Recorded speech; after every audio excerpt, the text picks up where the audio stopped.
seu coração, seu pensamento aqui, nesse momento, na casa do Senhor, na presença do Senhor.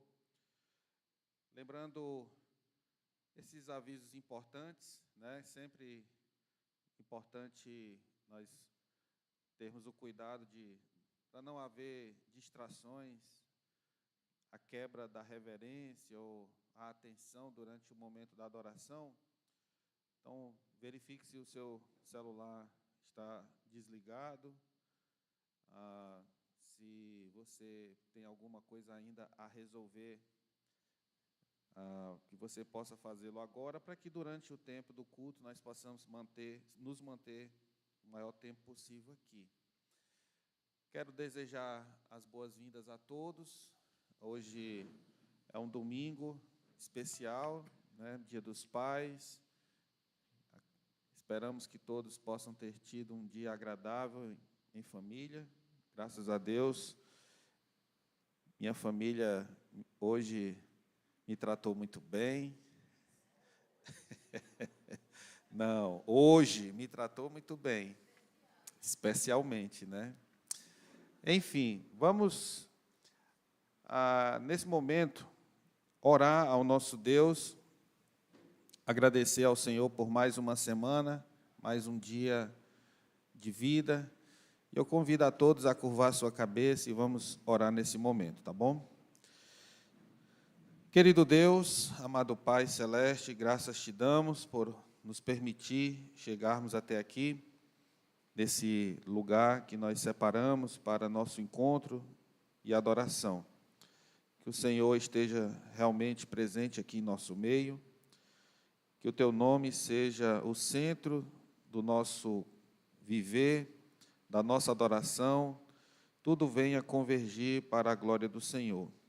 Que os cânticos, as leituras, a pregação da palavra, tudo possa ser para o louvor da Tua glória. Pedimos que o Senhor nos prepare pelo Teu Espírito Santo, para que possamos sair daqui prontos para mais uma semana de lutas e trabalhos.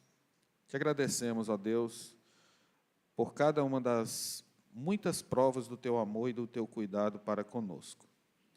Em nome do Teu Filho Jesus Cristo, nós Te agradecemos e nós Te louvamos.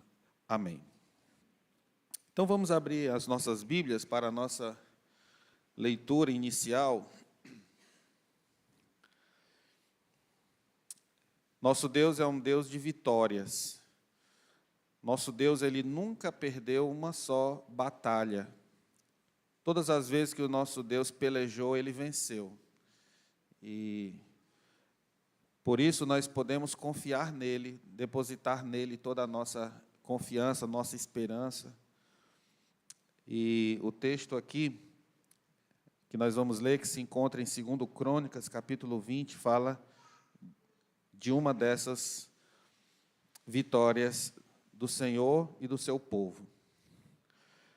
Então, leiamos 2 Crônicas 20, diz assim: Depois disto, os filhos de Moabe e os filhos de Amon, com alguns dos meunitas, vieram à peleja contra Josafá.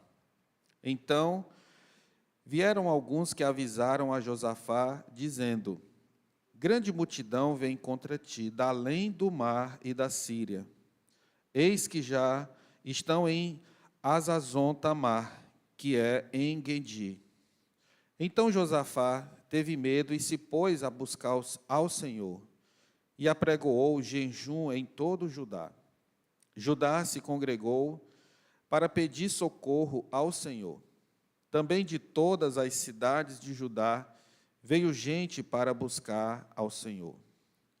Pôs-se Josafá em pé, na congregação de Judá e de Jerusalém, na casa do Senhor, diante do pátio novo, e disse: Senhor, Deus de nossos pais, porventura não és tu Deus nos céus? Não és tu que dominas sobre todos os reinos dos povos? Na tua mão está a força e o poder, e não há quem te possa resistir. Porventura, ó nosso Deus, Não lançaste fora os moradores desta terra de diante do teu povo de Israel, e não a deste para sempre à posteridade de Abraão, teu amigo? Habitaram nela e nela edificaram um santuário ao teu nome, dizendo: se algum mal nos sobrevier, espada por castigo, peste ou fome, nós nos apresentaremos diante desta casa e diante de ti, pois o teu nome está nesta casa, e clamaremos a ti na nossa angústia, e tu nos ouvirás e livrarás. Agora, pois, eis que os filhos de Amon e de Moabe, e os do monte Seir, cujas terras não permitiste a Israel invadir, quando vinham da terra do Egito, mas deles se desviaram e não os destruíram, eis que nos dão o pago, vindo para lançar-nos fora da tua possessão, que nos deste em herança. Ah, nosso Deus, acaso não escutarás tu o teu julgamento contra eles? Porque em nós não há força para resistirmos a essa grande multidão que vem contra nós, e não sabemos nós o que fazer. Porém, os nossos filhos estão postos em ti, os nossos olhos estão postos em ti. Todo Judá estava em pé diante do Senhor, como também as suas crianças, as suas mulheres e os seus filhos.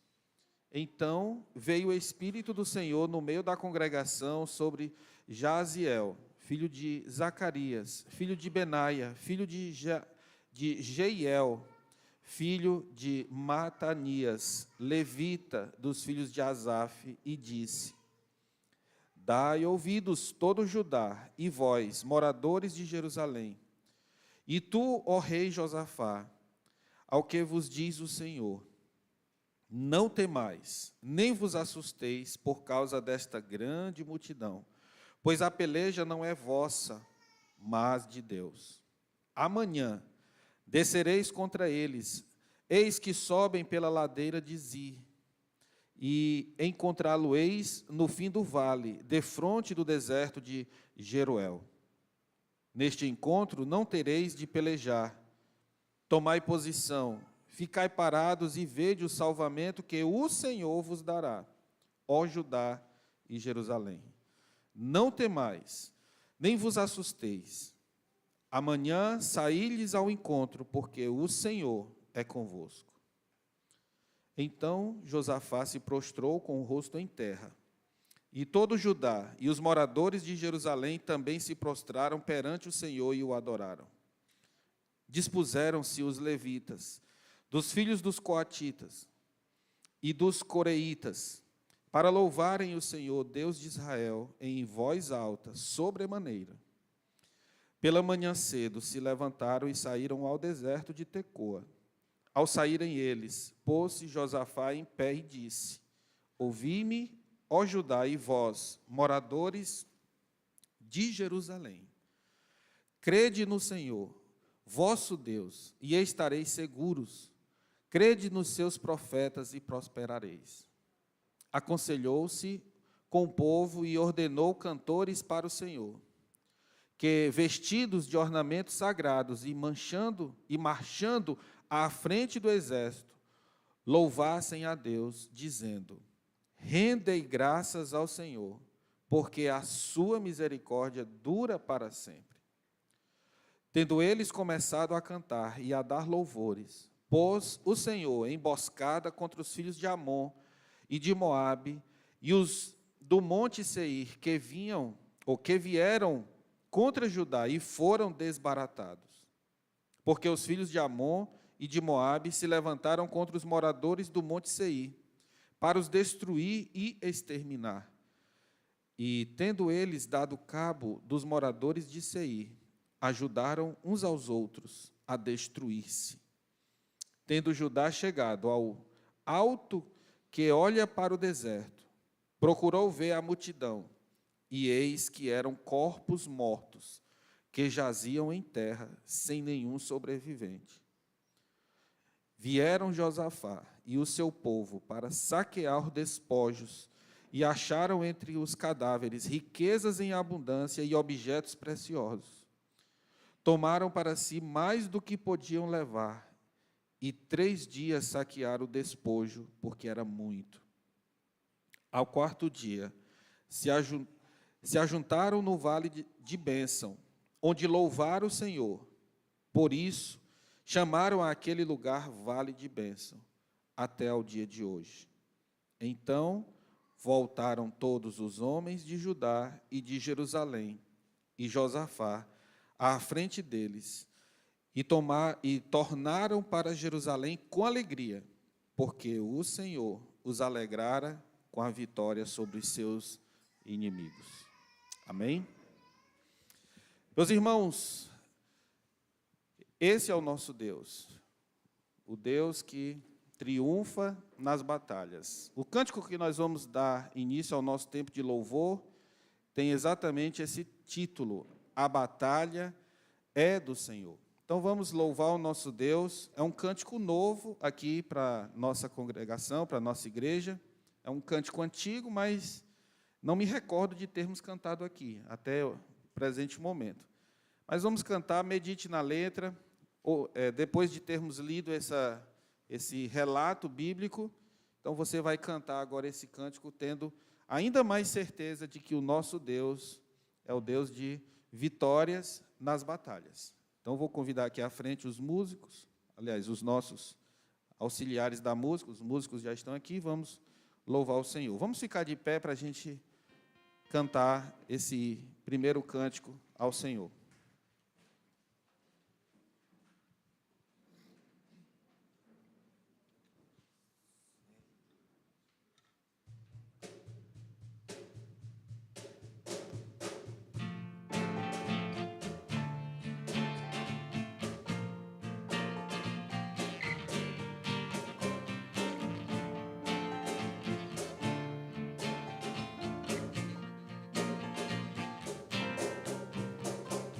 Os grandes homens de Judá viram o inimigo. O Senhor mandou que eles não temessem, pois varia a vitória.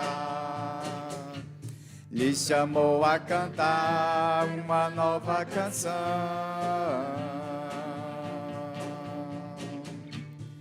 Baixar a espada e levantar um louvor.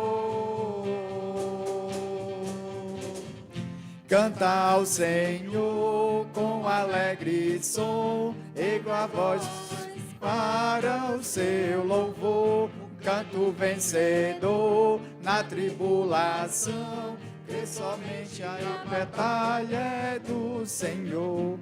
Canta ao Senhor com alegre som, igual vozes para o seu louvor.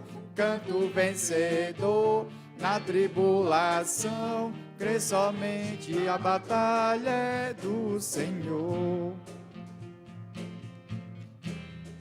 Quando algo mal te encontrar, confia no Senhor.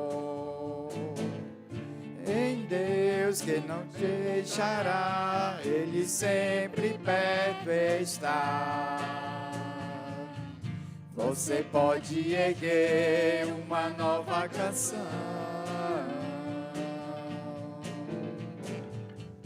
porque a batalha é do Senhor. Canta ao Senhor com alegre som, igual a voz para o seu louvor. Canto vencedor na tribulação, crê somente a batalha é do Senhor.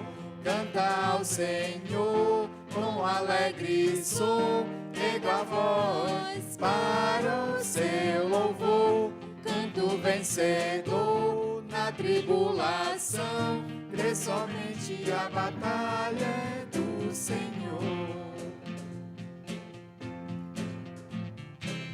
Porque Ele é bom, seu amor dura para sempre, porque Ele é bom.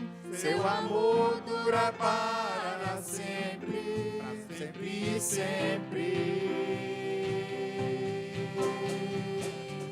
Canta ao Senhor com alegre som, erga a voz para o seu louvor, um canto vencedor na tribulação. Crê somente a batalha é do Senhor. Canta ao Senhor com alegre som, erga a voz para o seu louvor, um canto vencedor na tribulação. Crê somente a batalha é do Senhor. A batalha é do Senhor. A batalha é do Senhor. Bem, podeis sentar. São vezes que a gente cantar, talvez ser bem melhor. Tem uns altos aí nessa música aí para a gente fazer, mas por hoje vamos deixar assim. Próximo cântico, Glória ao Senhor, é o hino do cantor cristão, número 6, também destacando o dia de hoje, não só o dia dos pais, mas também podemos destacar o nosso Pai Celeste, aquele que nos deu vida e nos sustenta até aqui com a sua mão poderosa. Então, vamos cantar ao Senhor também um hino que chama ao louvor ao nosso Deus e Pai. Vamos louvar a Ele.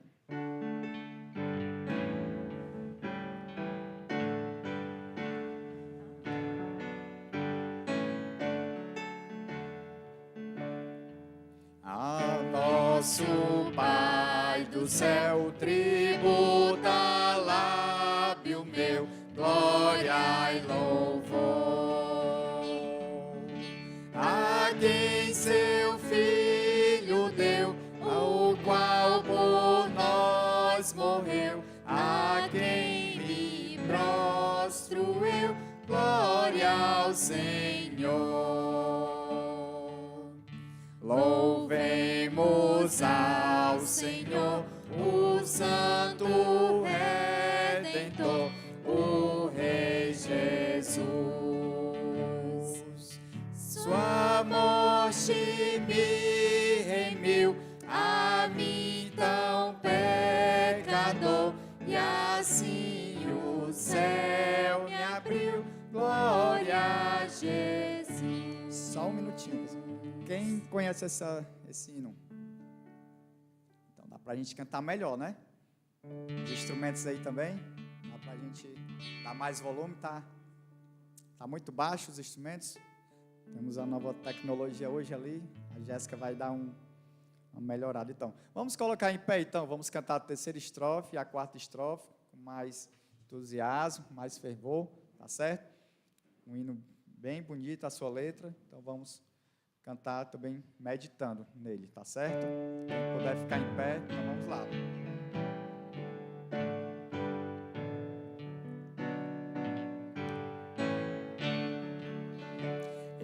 Espírito de Deus, mandado por Jesus, louvor a ti.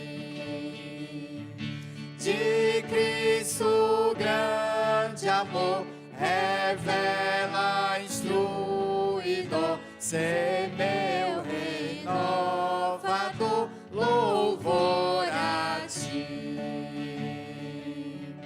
Louvemos com ardor, com gozo e com fervor, o Trino Deus, eternamente ali, em canto abrasador, Trindade Santa a ti, louvor dos céus.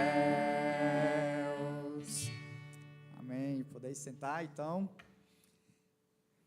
Bom poder louvar ao Senhor. Nós temos fôlego de vida, devemos tudo ao nosso Deus e Ele que nos sustenta diariamente.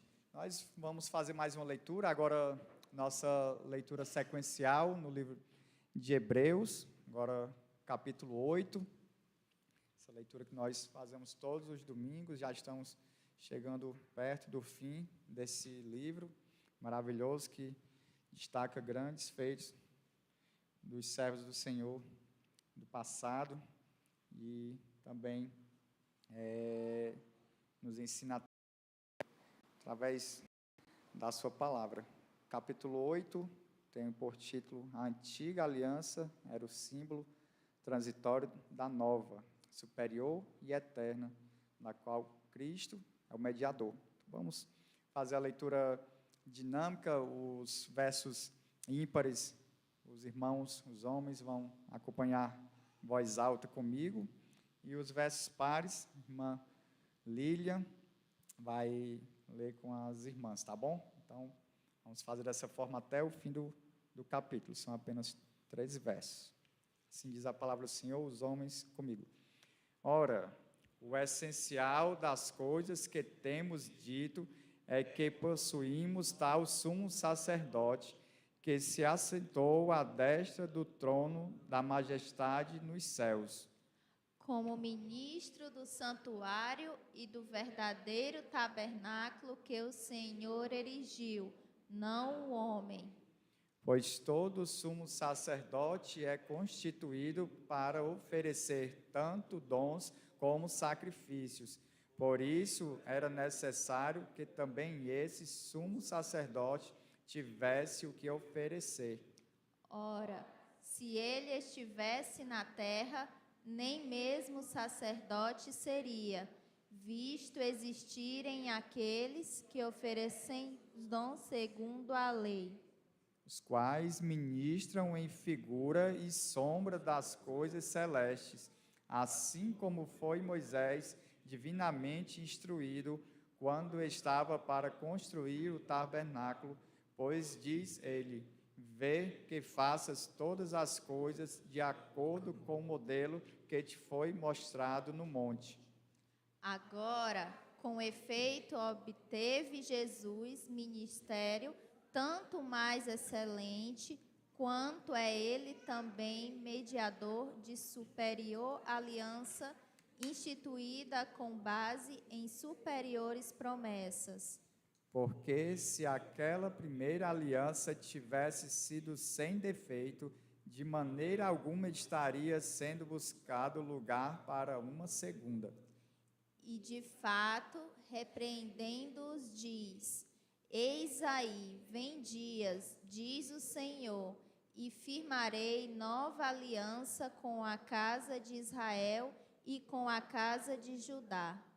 Não segundo a aliança que fiz com seus pais, no dia em que os tomei pela mão, para os conduzir até fora da terra do Egito, pois eles não continuaram na minha aliança, e eu não atentei para eles, diz o Senhor. Porque esta é a aliança que firmarei com a casa de Israel, depois daqueles dias, diz o Senhor. Na sua mente imprimirei as minhas leis, também sobre o seu coração as inscreverei, e eu serei o seu Deus, e eles serão o meu povo. E não ensinará jamais cada um ao seu próximo, nem cada um ao seu irmão, dizendo: conhece ao Senhor, porque todos me conhecerão, desde o menor deles até o maior. Pois para com as suas iniquidades usarei de misericórdia, e dos seus pecados jamais me lembrarei. Quando ele diz nova, torna antiga primeira. Ora, aquilo que se torna antiquado e envelhecido está prestes a desaparecer. Amém. Convido o pastor Samuel para estar apresentando os visitantes que nos estão privilegiando hoje, tá bom? Ok. Então vamos fazer a apresentação dos nossos visitantes. Deixe-me ver aqui desse meu lado esquerdo. Aqui ao lado da irmã Raquel tem... Pode apresentar, irmã?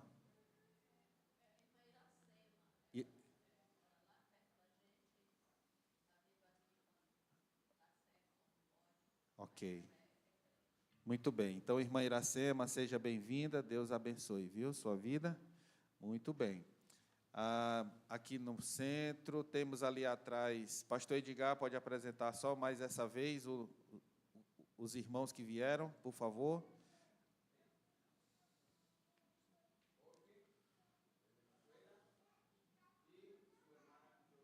Ok, o Jorge e a Jorgeles. À frente deles, o senhor os conhece aí? É a Ângela. Como? Ângela e Eliane. Então, muito bem, também sejam bem-vindas, tá? E aqui do meu lado direito, Felipe e a Érica não são mais visitantes, né? Já estão quase assinando documento de membresia. Brincadeira. E no mais, todos são de casa, né? Então, aos nossos visitantes, tem lá atrás, como é que é o nome? Maguila. Não, eu não vou dizer. Lá atrás nós temos o irmão. É isso aí. Ele está hoje aqui conosco, ele está nos ajudando aí, ao pessoal da música, a como utilizar, como operar o som, né, que houve umas mudanças, e ele está aqui com a gente. Então, Deus abençoe também, tá, meu irmão? Um abraço. Então, os demais são de casa, e nesse momento agora, do nosso próximo cântico, nós vamos também poder adorar o Senhor com os nossos dízimos e ofertas. E antes de seguirmos, eu gostaria de fazer mais uma oração, e eu gostaria de convidar a todos a ficarem de pé, porque aí vamos cantar e poder ofertar na casa do Senhor. E agradecer, antes de tudo, a bondade de Deus sobre nós. Na verdade, Deus tem sido maravilhoso, tem nos abençoado grandemente, tem nos dado muito mais do que pedimos, pensamos, porque o Senhor é bom e a sua misericórdia dura para sempre. Então vamos orar. Gracioso Deus e Pai, é um prazer estar na tua presença, agradecidos pelo teu grande amor por nós. Na verdade, nós não teríamos como nos achegar ao Senhor se não fosse por Ti mesmo, o Senhor tomando toda a iniciativa de vir ao nosso encontro, nos buscar por meio de Jesus Cristo, para nos levar à Tua presença por meio da Sua obra e do Seu sacrifício. Por isso que a Escritura diz que o Filho do Homem veio buscar e salvar o que se havia perdido. E louvamos a Ti, ó Deus, por tão grande salvação. Ao nosso Rei Jesus, nós louvamos pelo ato voluntário de se oferecer, de se entregar como sacrifício pelos nossos pecados. E ao Teu Santo Espírito, pela obra eficaz em nos convencer do pecado, da justiça e do juízo. Ao Senhor, toda a nossa gratidão e adoração. E que o nosso coração se encha de alegria, de prazer, de satisfação em poder participar desse projeto tão grandioso, que é manter a obra do Senhor, contribuir para que o nome de Cristo seja conhecido em toda a terra. Que o Senhor abençoe os nossos missionários espalhados pelos mais diversos lugares, aqueles que nós contribuímos e todos os demais. Que o Senhor continue, homens e mulheres, todos, na Tua santa obra. E que nós aqui possamos ser o arrimo e o auxílio para o sustento da obra do Senhor. E nos usa também para a Tua santa glória. Nós Te pedimos tudo e agradecemos em nome de Jesus. Amém. Então nós vamos cantar o cântico Te Agradeço, ó Pai, tá? E enquanto nós estivermos cantando, aí os irmãos podem trazer aqui seu dízimo e oferta.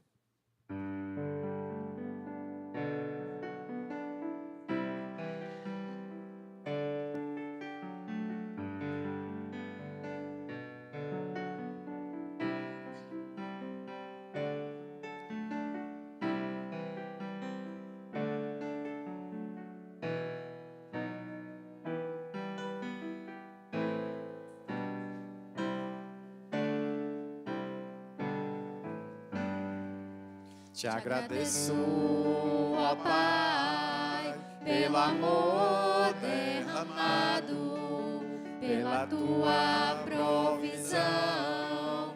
Nada tem nos faltado, pela tua proteção e por tua misericórdia. Em tudo tu és Pai, Senhor.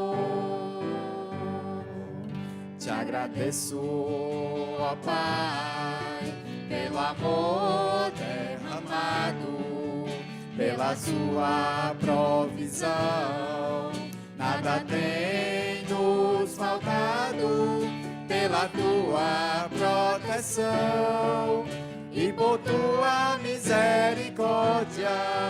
Em tudo tu és Pai, Senhor. Te agradeço, ó Pai, te agradeço, ó Filho, te agradeço, ó Espírito do Senhor, pelas nossas provações, pelas nossas famílias. Te agradeço, ó Espírito do Senhor, pelos nossos irmãos, pela tua igreja. Te agradeço, ó Espírito do Senhor. Vamos cantar mais uma vez. Enquanto nós louvamos ao Senhor, você vai ter a oportunidade de sair do seu lugar, cumprimentar seu irmão que está ao seu lado, o visitante. Também esse momento de confraternização, tá bom? Te agradeço, ó Pai, pelo amor derramado, pela tua provisão. Nada tem nos faltado, pela tua proteção e por tua misericórdia. Em tudo tu és Pai, Senhor. Te agradeço, ó Pai, te agradeço, ó Filho, te agradeço, ó Espírito do Senhor, pelas nossas provações, pelas nossas famílias. Te agradeço, ó Espírito do Senhor, pelos nossos irmãos, pela tua igreja. Te agradeço, ó Espírito do Senhor.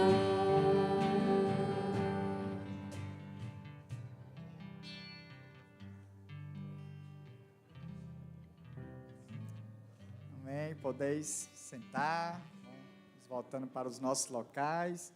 Temos o último louvor agora antes da pregação. Louvor também falando sobre o nosso Pai Celeste, seu poder e glória e a sua grandiosidade em nossas vidas. Nós devemos lembrar hoje do Dia dos Pais, mas com o intuito maior, nosso Pai Celeste, que é Ele quem nos dá esses homens maravilhosos como exemplo, né? Homens de fé, e através de Deus tem sido mantido até aqui. Então vamos dedicar também esse momento ao Senhor, dia hoje especial, data alusão aos pais. Confiança. Pai, Deus poderoso.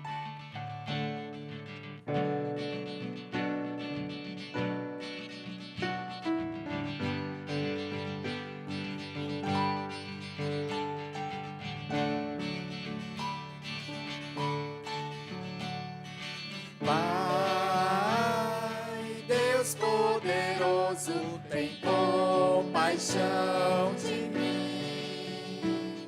Preciso da tua graça abundante aqui.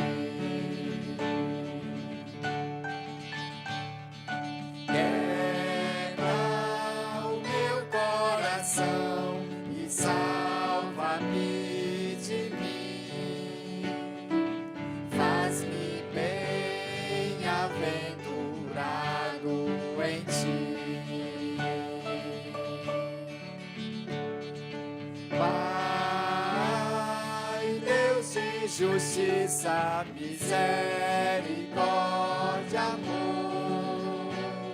Confesso que me afastei, me esqueci de ti. Eu não sou mais que os outros, me ensina a ver quem sou. Faz-me doar ao invés de possuir.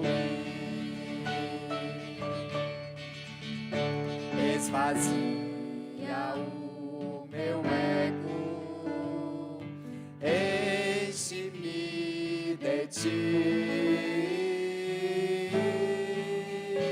Ajuda-me a confiar, mesmo quando a confiança me falta. Ajuda-me a enxergar, mesmo quando meu olhar falhar.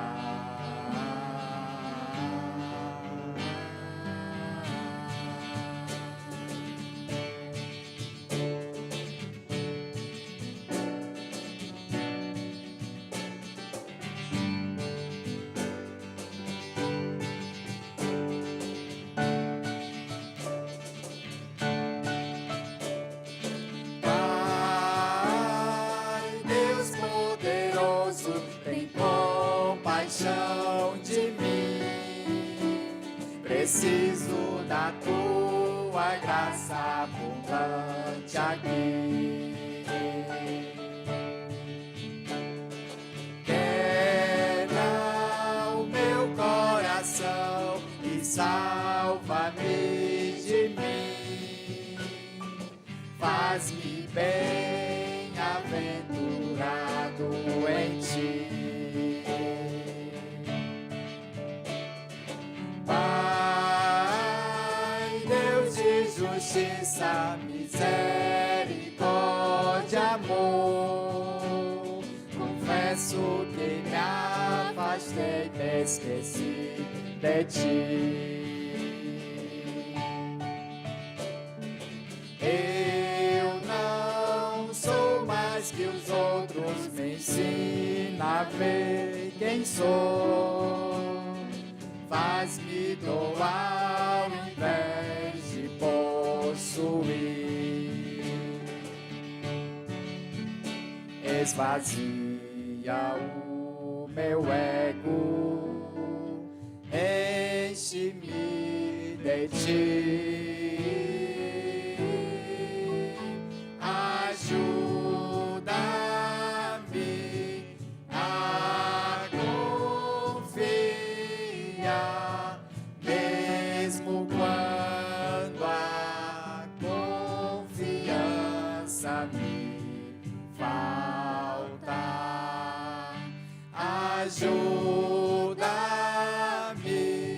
a enxergar, mesmo quando o meu olhar falhar.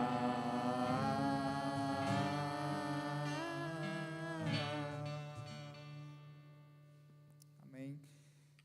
Convido o pastor Genuan a trazer mais uma palavra de Deus para todos nós.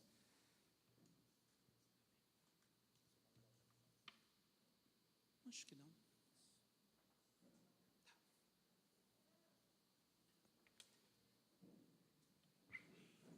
As crianças terão seu tempo agora, então podem seguir com os professores.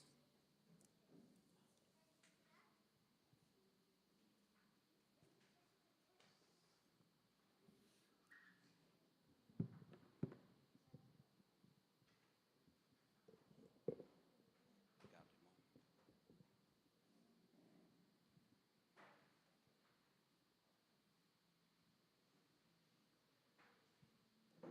Boa tarde, meus irmãos.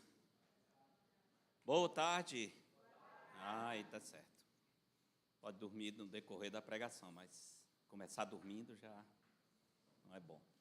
É um prazer estar de volta com os irmãos, depois de alguns dias fora, algumas viagens. Graças a Deus fui, voltei em paz e estamos aqui para seguir juntos a obra que o Senhor tem nos dado. Hoje é um dia especial, comemora-se o Dia dos Pais e a Palavra de Deus é um livro que nos ensina acerca de todas as coisas. Vida familiar, papel do marido, papel da esposa. Nós poderíamos tratar de vários tópicos. A Escritura tem todas as respostas necessárias para a nossa vida.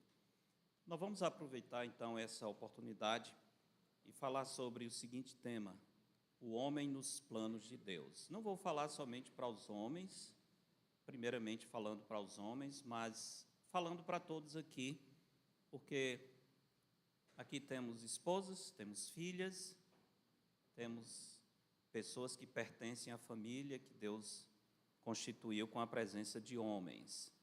Qual é o plano de Deus para os homens? O que a Bíblia ensina acerca do papel do homem? Como nós devemos ver os homens? Como as mulheres devem ver os homens à luz da Escritura?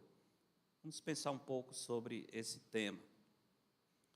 Texto interessante, que eu tenho usado muitas vezes falando para os homens, um versículo que diz assim: sede vigilantes, permanecei firmes na fé, portai-vos varonilmente, portai-vos como homens, portai-vos como varão. Existe uma forma certa de um varão, de um homem de Deus se portar.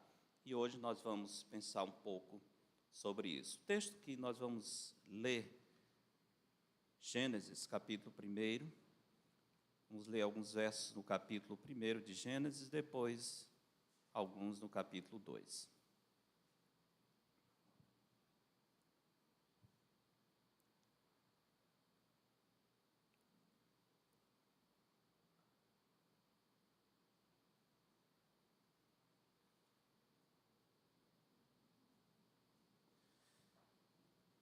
Gênesis capítulo 1,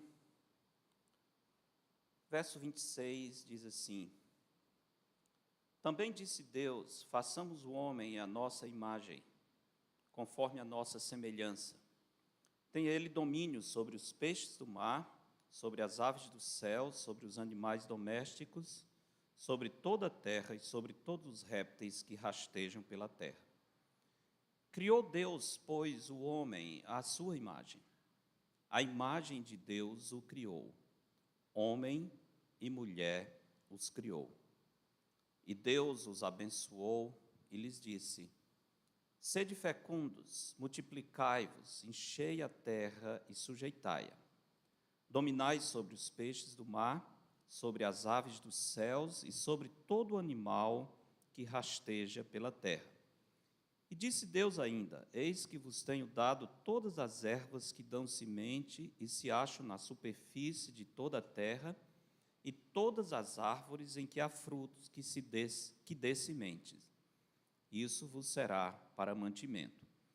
E a todos os animais da terra, e a todas as aves dos céus, e a todos os répteis da terra, em que há fôlego de vida, toda erva verde lhe será para mantimento. E assim se fez.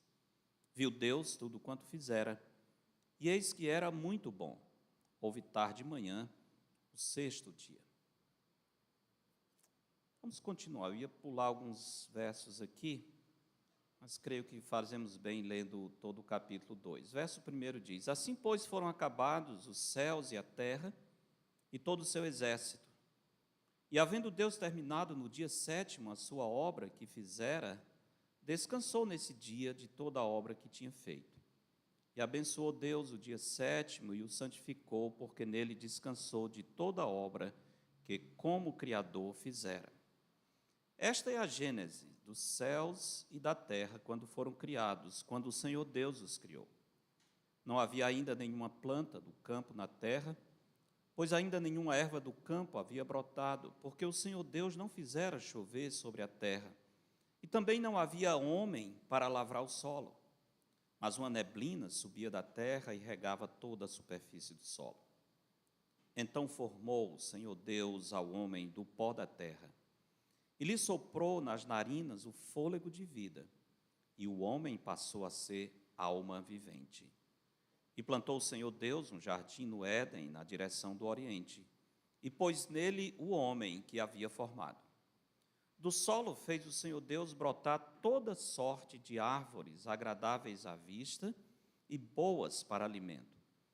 E também a árvore da vida no meio do jardim, e a árvore do conhecimento do bem e do mal. E saía um rio do Éden para regar o jardim, e dali se dividia, repartindo-se em 4 braços.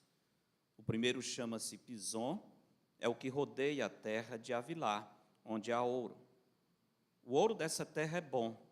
Também se encontram lá o bidélio e a pedra de ônix. O segundo rio chama-se Gion, e é o que circunda a terra de Cuxi. O nome do terceiro rio é Tigre, é o que corre pelo oriente da Assíria. E o quarto é o Eufrates. Tomou, pois, o Senhor Deus ao homem e o colocou no jardim do Éden para o cultivar e o guardar. E o Senhor Deus lhe deu esta ordem: de toda árvore do jardim comerás livremente, mas da árvore do conhecimento do bem e do mal não comerás, porque no dia em que dela comeres, certamente morrerás. Disse mais o Senhor Deus: não é bom que o homem esteja só. Far-lhe-ei uma auxiliadora que lhe seja idônea. Havendo, pois, o Senhor Deus formado da terra todos os animais do campo e todas as aves dos céus, trouxe-os ao homem para ver como este lhes chamaria. E o nome que o homem desse a todos os seres viventes, esse seria o nome deles. Deu nome o homem a todos os animais domésticos, às aves dos céus e a todos os animais selváticos. Para o homem, todavia, não se achava uma auxiliadora que lhe fosse idônea. Então o Senhor Deus fez cair pesado sono sobre o homem, e este adormeceu. Tomou uma das suas costelas e fechou o lugar com carne. E a costela que o Senhor Deus tomara ao homem, transformou-a numa mulher e lhe a trouxe. E disse o homem: esta, afinal, é osso dos meus ossos e carne da minha carne. Chamar-se-á varoa, porquanto do varão foi tomada. Por isso deixa o homem pai e mãe e se une à sua mulher, tornando-se os dois uma só carne. Ora, um e outro, o homem e sua mulher estavam nus e não se envergonhavam. Vamos orar. Senhor Deus, agradecemos pela porção lida da Tua palavra, pedimos que ela venha encontrar um lugar especial nos nossos corações. Nosso coração seja como uma boa terra preparada pelo Teu Espírito para receber a bendita semente que venha germinar e dar frutos para a Tua glória eternamente. Em nome de Jesus. Amém. O homem nos planos de Deus. Vamos falar um pouco acerca desse tópico usando os textos que lemos agora. O cristianismo tem um conjunto de ideias. Ideias têm consequências. Nós vivemos na base das ideias. Ideias que muitas vezes nós nunca lemos em primeira mão, mas essas ideias movem o mundo. Deus tem as suas ideias e elas estão reveladas na sua palavra. O mundo também tem as suas ideias e elas surgem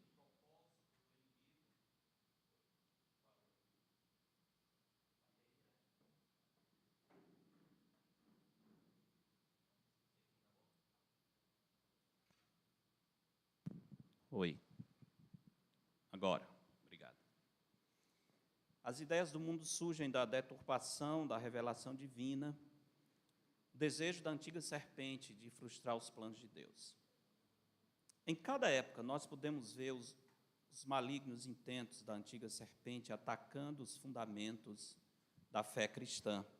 Nos últimos dias, a ação de Satanás tem se voltado poderosamente contra as famílias, especialmente contra os homens, que são cabeça do lar, conforme a ordenação de Deus. Hoje é muito difícil definir o que significa ser homem, porque a ideia do mundo é destruir, confundir o conceito de masculinidade, destruir os fundamentos daquilo que nós deveríamos. Tá bem, pode deixar isso aqui mesmo. Deixa aí, que esse aqui não acaba a bateria aí. Eu fico seguro que eu não vou parar de novo. Recentemente, todos ficamos abismados, não sei se ficamos abismados, infelizmente nem todos, mas deveríamos, com esse filme que foi lançado, a Barbie. E creio que também com tristeza chamou a atenção e muito dinheiro de servos de Deus foi usado para financiar esse projeto.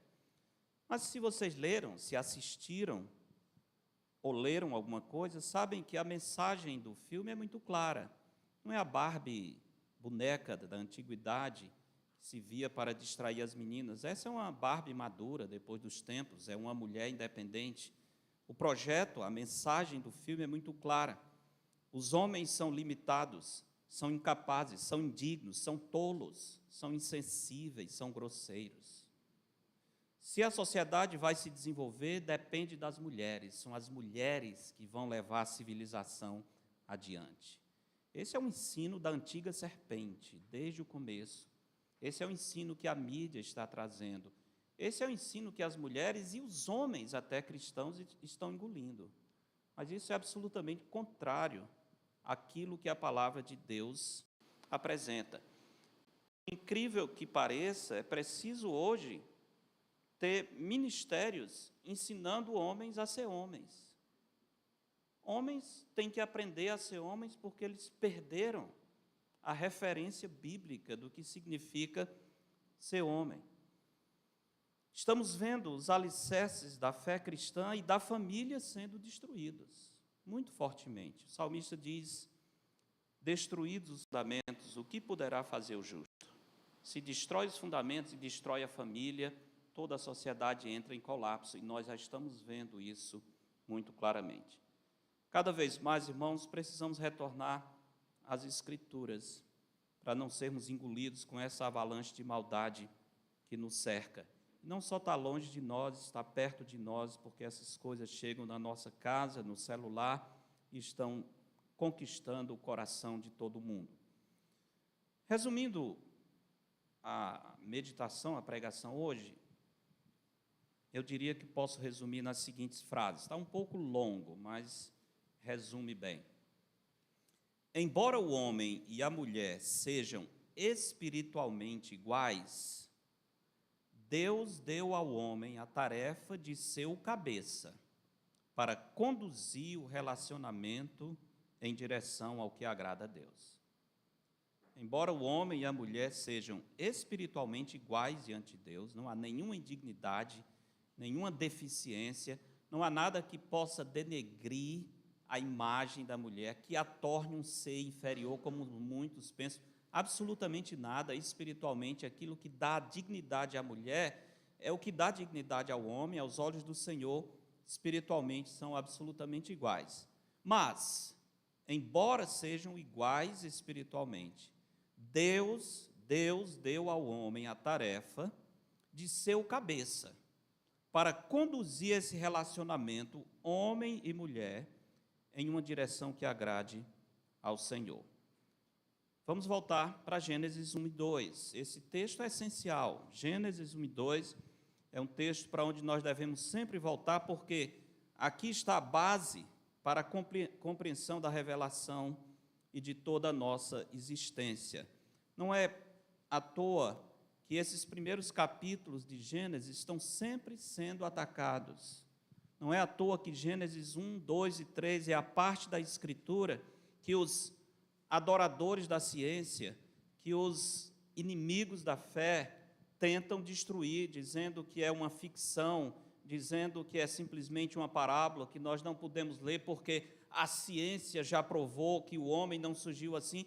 A ciência não provou absolutamente nada. Nós temos filosofia e ideologia dizendo isso, mas nós não temos nenhuma ciência, mesmo porque, falando de história, nós não podemos provar nada daquilo que se diz que aconteceu no passado. Só quem pode falar com segurança acerca do passado é quem esteve lá.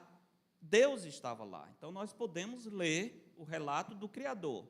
Mas, fora disso, nós temos especulação em nome de ciência. Não somos contra a ciência, mas devemos ter muito cuidado com o cientificismo, com a adoração à ciência e aos cientistas como se tivessem autoridade sobre a palavra de Deus. Estamos vivendo dias de muita confusão e esses 2 capítulos vão nos ajudar. A Escritura está sempre sendo atacada. Atualmente, as perguntas mais óbvias parecem impossíveis do homem responder. Nós não estamos evoluindo, nós estamos regredindo. O avanço tecnológico e todas as descobertas não têm feito o homem evoluir de modo algum. Por incrível que pareça, nós estamos ficando mais tolos, mais bobos, porque nós perdemos o referencial da verdade. Se não há verdade, nós ficamos assim à deriva e cada um cria os seus próprios conceitos. Por exemplo, atualmente, uma pergunta que os filósofos, os professores, os sociólogos, a elite cultural não sabe responder, sabe qual é? O que é uma mulher? É o maior debate nas universidades americanas, na Europa, para alguém dizer o que é uma mulher. Qual é a dificuldade de dizer o que é uma mulher e o que é um homem? A dificuldade está em que cada um criou uma ideia e um conceito longe da Escritura. Cada cabeça tem a sua sentença. E nós estamos engolindo isso. Não estamos evoluindo, nós estamos ficando mais idiotas, porque há algum tempo atrás, qualquer pessoa sabia a diferença entre uma mulher e um homem. Hoje não se sabe mais, porque não existe nada fixo, tudo é fluido, não existe mais limites, e a verdade impõe limites. Então, vivemos hoje nesse mundo de absoluta confusão. E se não sabe o que é mulher, também não sabe o que é um homem. E nem para que Deus criou esses 2 seres diferentes que têm semelhanças e distinções essenciais para o projeto de Deus. No relato da criação, Deus mostra de maneira muito clara o que nós precisamos entender para que os papéis e o relacionamento entre o homem e mulher possam desenvolver-se de maneira justa. E eu vou destacar 2 coisas apenas baseado no nosso texto. Primeiro, as semelhanças entre o homem e a mulher, baseado no texto inicial de Gênesis capítulo 1. E, em segundo lugar, a liderança que Deus coloca do homem em relação à mulher. Semelhanças entre o homem e a mulher e a liderança do homem em relação à mulher. Gênesis 1, 26 a 28 mostra as semelhanças, grandes semelhanças entre o homem e a mulher. O texto diz: também disse Deus, façamos o homem, prestem bem atenção, façamos o homem à nossa imagem, conforme a nossa semelhança. Tenha ele domínio sobre os peixes do mar, sobre as aves dos céus, sobre os animais domésticos, sobre toda a terra e sobre todos os répteis que rastejam pela terra. Verso 27, criou Deus, pois, o homem à sua imagem. A imagem de Deus o criou, homem e mulher os criou. Por essa leitura, quando nós vemos aqui no início do verso 26, façamos o homem, essa palavra homem está se referindo ao sexo masculino ou é uma palavra genérica para descrever homem e mulher?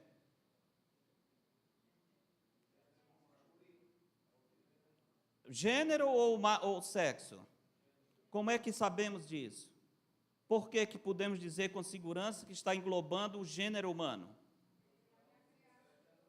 Porque no final do 27 diz, homem e mulher os criou. O verso 27 deixa muito claro, criou, pois, Deus o homem à sua imagem. Primeira linha. Segunda, a imagem de Deus o criou. Homem e mulher os criou. Então, em cada uma dessas linhas, temos os termos correspondentes, e na última linha, homem e mulher corresponde àquilo em cima que fala de modo genérico. Em um ato curioso e completamente inesperado, Deus resolveu criar seres à sua imagem e semelhança. Uma pergunta, Deus precisava criar esses seres à sua imagem e semelhança? Deus precisava criar o homem à sua imagem e semelhança? Sim ou não? Claro que não, Deus não tem necessidade. Deus não tem necessidade. Alguns dizem, Deus precisava criar um ser que pudesse se relacionar com ele para que ele pudesse ser um Deus de amor. É fato que não existe amor sem relacionamento. E essa é uma das razões porque a doutrina que nega a Trindade, como as Testemunhas de Jeová e outras seitas, é uma heresia contrária à Escritura, porque Deus não pode ser amor se ele é unitário, eternamente solitário. Então, essa doutrina do unitarianismo é uma heresia, porque negaria a essência do caráter amoroso de Deus. Mas Deus não precisava criar o homem para ter um relacionamento de amor, tá certo? Porque ele já tinha relacionamento com quem? Pai, Filho e Espírito Santo. Jesus orando disse que eles possam ter o mesmo amor com que me amaste antes da criação do mundo. Então Deus não tinha necessidade de criar nenhum dos seres à sua imagem e semelhança. Por isso que eu digo que foi um ato curioso e completamente inesperado. E veja o plano de Deus para a criação do homem, conforme os versos 26 e 27. Alguns fatos marcantes. Como o verso 26 diz, também disse Deus. Interessante, também disse Deus. Descreveu toda a criação, inclusive dos animais, mas quando chega aqui, o texto como que perde um pouco a velocidade e vai falar de algo especial. Também disse Deus. Por que esse também disse Deus? É para mostrar o envolvimento de Deus com esses seres que ele vai criar agora, um envolvimento pessoal. Os demais seres foram criados a partir da palavra de Deus, vamos dizer assim, à distância, remotamente. E Deus poderia ter criado o homem como ele criou os outros seres, dizendo, haja homem e mulher, e eles teriam surgido. Mas não foi assim que Deus fez. O texto vai mostrar que o Senhor tanto para Moisés para o relato, como diz que o Senhor dá uma atenção especial. O homem surge a partir de uma ação personalizada de Deus.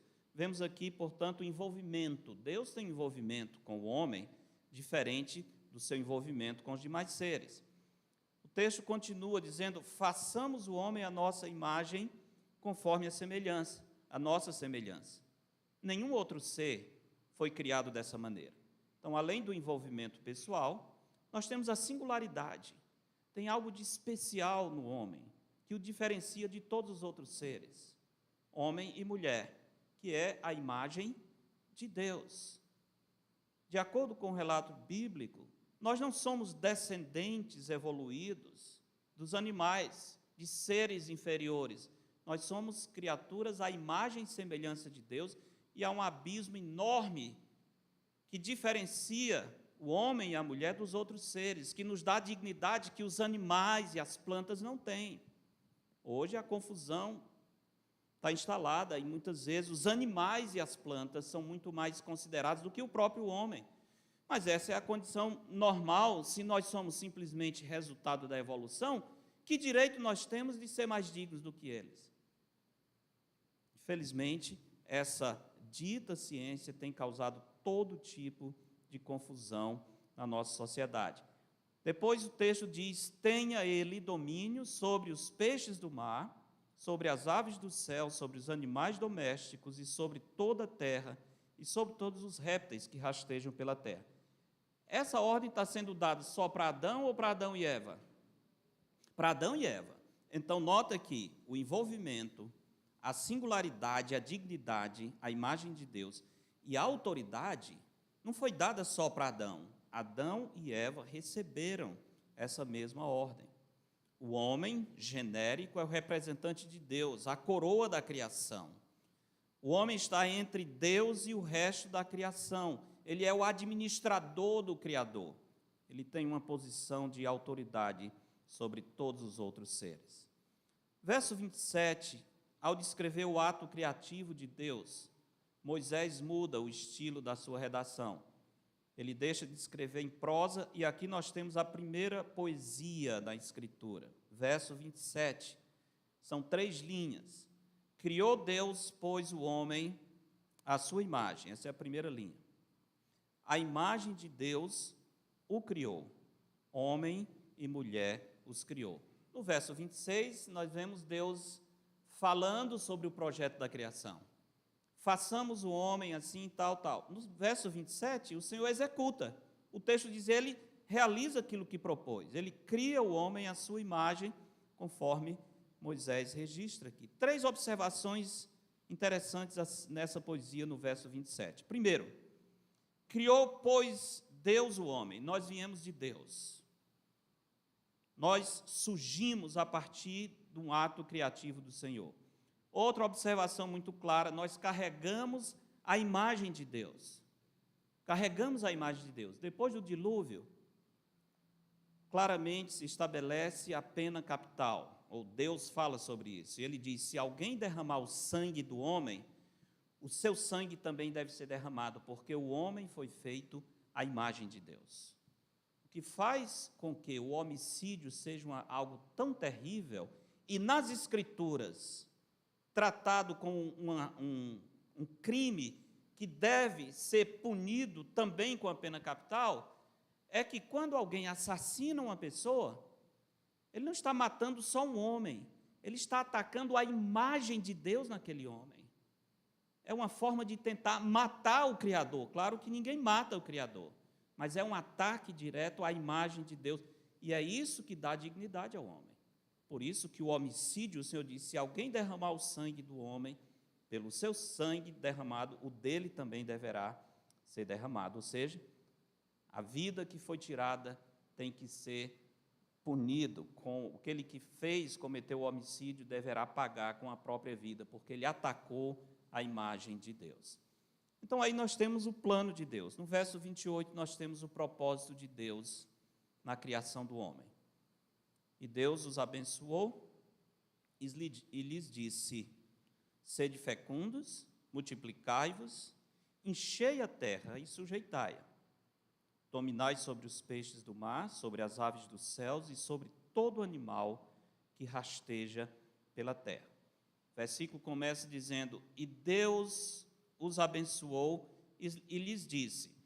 No verso 22, Deus também está abençoando outros seres que ele criou. Veja lá, verso 22 diz, e Deus os abençoou, dizendo, sede fecundos, multiplicai-vos, enchei as águas dos mares e tal e tal. Há uma diferença aqui com o verso 28, porque o texto diz, Deus os abençoou e lhes disse. Deus não falou com os animais, mas ele falou com Adão e Eva. Aqui você percebe a bênção do Senhor sendo dada diretamente por meio de um relacionamento pessoal que o Senhor tem com o homem e com a mulher. Ambos são representantes de Deus, com o direito de governar o restante da criação. Então, aqui nós notamos o que há de semelhança entre o homem e a mulher. Capítulo 1 de Gênesis é a descrição geral da criação. No capítulo 2, Moisés, dirigido pelo Espírito Santo, coloca um zoom, uma lente sobre a criação do homem e da mulher. No capítulo 1, panorama. Capítulo 2, um relato específico da criação do homem e, principalmente, da criação da mulher. Então, resumindo a nossa primeira parte, nós podemos dizer, o homem e a mulher foram criados como seres especiais. São iguais nesse sentido. Ambos têm a principal marca da dignidade humana, que é a imagem de Deus. E ambos receberam o mandamento de governar sobre a criação. Então não há indignidade nenhuma, não há depreciação nenhuma no relato bíblico da mulher, como alguns tentam apresentar para nós. Aí está a igualdade. Espiritualmente, eles são iguais. Mas, como eu disse, embora o homem e a mulher sejam espiritualmente iguais, Deus deu ao homem a tarefa de ser o cabeça para conduzir esse relacionamento em direção ao que agrada a Deus. Então vamos ver a segunda parte, que é a diferença. Primeiro, a semelhança. Em segundo lugar, a diferença que especialmente se destaca com a liderança do homem em relação à mulher. Gênesis 2, 18 a 25 é um conhecido texto nosso, né? Sempre, especialmente em casamentos, se você já assistiu um casamento, deve ter assistido Geralmente é quase impossível ter um casamento e o pastor não lê esse texto. Uma vez estava preparando fazer um casamento numa igreja, que nem era a minha igreja, tinha um filho do pastor pequenininho, olhou e disse assim, vai fazer casamento? Eu disse, vou. Vai ler Gênesis 2, né? Então, eu acho que ele já tinha escutado tanto, que ele já sabia, se tem casamento, vai ler Gênesis 2. De fato, eu ia ler Gênesis 2, porque aqui nós temos o texto, que é uma referência, mostrando exatamente esse paradoxo. Capítulo 1, homem e mulher são iguais, têm a imagem de Deus, recebem a ordem de dominar, são abençoados pelo Senhor, absolutamente iguais, têm a imagem do Senhor como principal marca. Quando chega o capítulo 2, há uma diferença. São iguais, mas são diferentes. E aqui nós vamos entender exatamente qual é a diferença. Então, nós temos um paradoxo, não uma contradição. Pessoas muitas vezes se especializam em achar contradição na Escritura. Não há contradição na Escritura. Pode haver aparentes contradições, que nós chamamos de paradoxos. E aqui nós temos um desses. Inicialmente, os dois são iguais, mas no capítulo 2 começamos a notar algumas diferenças. Capítulo 1, Deus cria o homem e a mulher igualmente dignos, porque tem a sua imagem. No capítulo 2, o homem aparece como cabeça da mulher e a mulher auxiliadora do homem. No plano ordeiro de Deus, e Deus é um Deus de ordem, de princípio, meio e fim. Deus não é Deus de confusão, Paulo diz isso muito claramente, basta olhar a própria criação, o nosso Deus é um Deus ordeiro. E nesse plano ordeiro e progressivo, a igualdade espiritual não deve ser base para confusão entre os sexos. Porque Deus deu a dignidade para o homem e para a mulher, não significa que eles são absolutamente iguais em todas as coisas, e que nós deveríamos levantar a bandeira pela absoluta igualdade, porque não é isso que a Bíblia ensina. Deus deseja que o homem seja homem e que a mulher seja mulher. E os dois não são iguais e nunca serão, a não ser pelas cabeças confusas agora que não sabem mais o que é homem e mulher.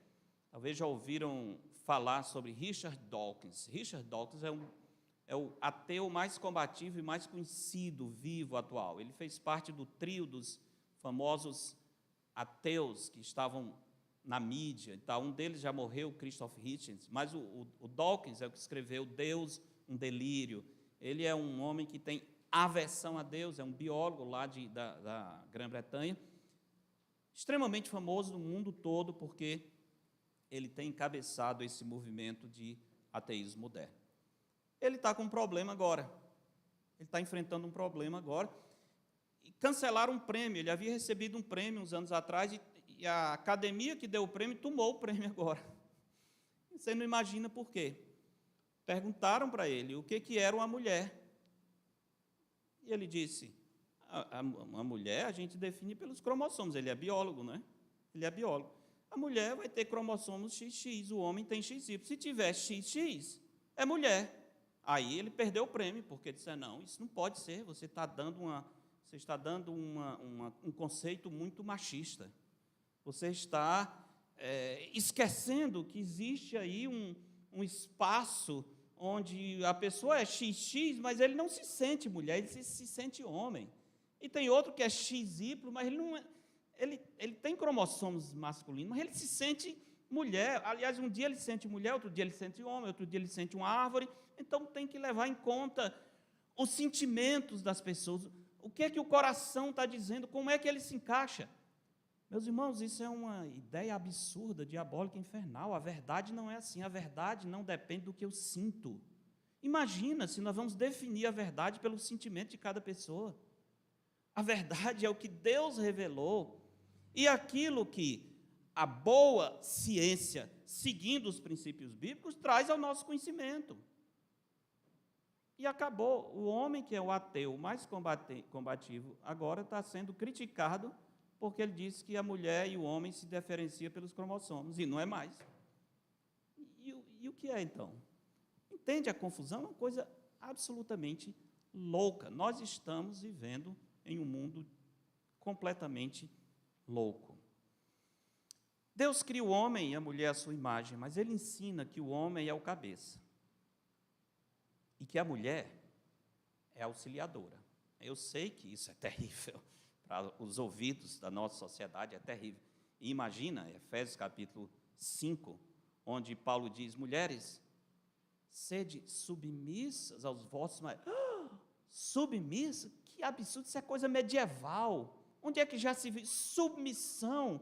De jeito nenhum, está destruindo a dignidade da mulher. Eles não entendem absolutamente nada. Eles não entendem absolutamente. O plano de Deus, quando obedecido pelo homem para a mulher, traz a mulher a um grau de satisfação e plenitude que ela jamais alcança seguindo outro projeto. Porque Deus nos dá direções para o nosso bem, para o nosso crescimento. Claro, tem absurdos? Tem.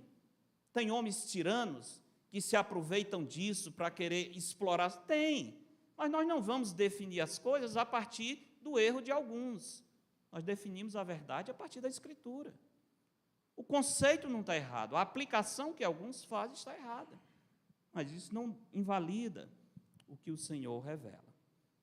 Mesmo entre cristãos, há uma tendência estranha de pensar que, para que uma mulher seja valorizada, ela deve ser igual ao homem em todos os sentidos. Não é isso que a palavra de Deus diz, e isso não faz sentido. Esse pensamento da igualdade absoluta não leva em conta um fato muito claro na Escritura. Deus ama as diferenças e a diversidade. Deus não nos criou para sermos absolutamente iguais. Na própria Trindade, na Santíssima Trindade, embora tenham a mesma natureza, são pessoas distintas e ocupam papéis distintos. Deus é criativo. Paulo diz assim: uma é a glória do sol, outra é a glória da lua, e outra a das estrelas, porque até entre estrela e estrela há diferença de esplendor. O nosso Deus não é monótono, Deus é criativo. Então, essa bandeira de que tem que ser tudo absolutamente igual, porque isso é o que Deus quer, isso não é o que Deus quer. Deus cria pessoas iguais, mas em posições diferentes. Não precisam ser, nem devem ser absolutamente iguais. Mesmo nos versículos que nós lemos e mostram a igualdade entre o homem e a mulher, nós podemos ver a intenção de Deus de que o homem seja o líder. Criou, pois, Deus o homem à sua imagem. A imagem de Deus o criou, homem e mulher os criou. A palavra homem, na primeira linha, se refere a quê? A homem e mulher, é genérico. Uma pergunta: por que Deus escolheu a palavra homem para falar dos dois e não a palavra mulher? Isso já não é uma indicação de que o Senhor está colocando a direção sobre o homem? Isso já não indica o propósito de Deus no capítulo 1, que vai ficar mais claro no capítulo 2? Óbvio, ele podia ter dito: criou, pois, Deus a mulher à sua imagem. Não, ele diz: criou, pois, Deus o homem à sua imagem. E lá embaixo ele diz: homem e mulher os criou. O homem, o termo substantivo homem, foi usado para descrever a humanidade em um sentido genérico. Observemos, então, o contexto aqui de Gênesis 2, 18 a 25. Em primeiro lugar, Deus cria e coloca o homem no jardim para cultivá-lo e guardá-lo. Capítulo 2, verso 15, veja lá. Tomou, pois, o Senhor Deus ao homem e o colocou no jardim do Éden para o cultivar e o guardar. Homem aqui é o homem masculino ou é genérico? É masculino, porque no capítulo 2 nós estamos vendo a criação específica do homem e da mulher, tá? É masculino. Colocou no jardim para cultivar e guardar. Deus dá duas ordens ao homem. O verso 16, a primeira ordem: o Senhor Deus lhe deu esta ordem: de toda árvore do jardim comerás livremente. Primeira ordem é essa: você pode comer livremente, alegremente, de todas as árvores do jardim. Mas no verso 17 temos uma outra ordem. Mas da árvore do conhecimento do bem e do mal não comerás. Por quê? No dia em que dela comeres, certamente morrerás. Primeira ordem é, você está livre, pode comer de tudo. Segunda ordem é, menos da árvore do conhecimento do bem e do mal. O que é que nós vemos aqui? Aqui nós vemos uma verdade maravilhosa. A enorme generosidade de Deus, que coloca todo o jardim à disposição do homem, mas a responsabilidade moral do homem. O Senhor está dizendo, você pode, olha, está vendo essa diversidade? Fique à vontade, você é livre, pode comer o que quiser, mas dentro dos limites que eu coloco. Eu estou lhe dando 500 opções, mas tem uma que eu não dei. Você tem liberdade em todas essas, mas eu tenho o meu limite, eu continuo sendo o Senhor. Então nós vemos generosidade de Deus e responsabilidade do homem. O Senhor espera que o homem haja com responsabilidade dentro do círculo de opções que ele estabelece. Então, no nosso texto, a partir do verso 18, nós temos, no verso 18, uma deficiência. A primeira coisa, tudo que Deus criou, olha o verso, capítulo 1, verso 31. Viu Deus tudo quanto fizera, e eis que era o quê? Não é só bom não, é muito bom. Isso aqui é o resumo de toda a criação. O homem já está aí, a mulher já está aí, que é capítulo 1, é o panorama. Mas no verso 18 do capítulo 2, tem a primeira coisa que nós podíamos dizer, a primeira deficiência no jardim. O que foi? Não é bom que o homem esteja só. Tudo era muito bom, mas a primeira coisa, a única coisa que Deus notou que não era boa, era a solidão. Agora, Deus podia ter criado a mulher e o homem ao mesmo tempo, não podia não? Os dois bonecos de barro, sopra no nariz dos dois, levanta os dois, casa, está resolvido. Não, mas não foi assim. Ele criou primeiro o homem. Não foi isso? Sim ou não? Quero especialmente ouvindo as mulheres confirmando. Hoje é o dia de vocês confirmarem. Deus criou primeiro o homem. Isso faz alguma diferença? Faz. Já vou mostrar um texto que Paulo diz assim, pois primeiro foi formado Adão e depois não faz. Faz diferença sim, a ordem que Deus fez faz diferença. Ele já está dizendo alguma coisa pela própria ordem da criação. Então o homem está sozinho. A mulher nunca esteve sozinha, o homem esteve sozinho. Por que Deus não criou a mulher imediatamente? Por algumas razões. Eu acho que, primeiro, o homem inicialmente não percebeu o tamanho da solidão que ele estava sofrendo. Então Deus vai dar um tempo e vai dar uma tarefa para que ele perceba. Qual foi a tarefa que Deus deu? Dar nome aos animais. Os animais foram criados em pares ou só o macho e depois as fêmeas? Foram em pares. Então, Adão, quando vai dar nome aos animais, e lembre uma coisa, dar nome não é simplesmente estar passando ali, pulando, macaco, aquele é macaco. Não era assim, não. O nome resume a natureza. Na Bíblia era assim. Por exemplo, um dos mandamentos diz, não tomarás o nome, lembra? O nome significa a própria pessoa, a expressão da natureza de Deus. Então, dar nome significava descrever a essência daquela pessoa, daquele ser. Isso significa que Adão precisou olhar com muita atenção. Talvez apertar, sentir o cheiro, o tal outro e tal. Eu acho que esses dois aqui é melhor, vou chamar eles de vaca, dá certo, boi e vaca, pronto, vão embora. Mas isso depois de examinar, não era simplesmente botando uma etiqueta, pronto, vai. Nome era algo importante. Adão não estava sentindo a solidão ainda, mas quando ele recebe essa tarefa, ele começa a perceber uma coisa. Os bichos têm seus pares, e eles seguem juntos, e ele não tem ninguém. É muito curioso isso, que à medida em que Adão obedece a Deus, ele começa a perceber as suas próprias necessidades. E é assim que acontece. Quando nós servimos ao Senhor, nós começamos a entender as carências que só Deus pode preencher. Mas isso quando estamos andando com Deus. Se não estamos andando, a gente vai aí enganando a nós mesmos e sendo enganados. Adão começou a perceber claramente a sua necessidade. Então, acho que a primeira razão foi, parece que inicialmente ele não notou que ele era o único ser que não tinha par, e os outros tinham par.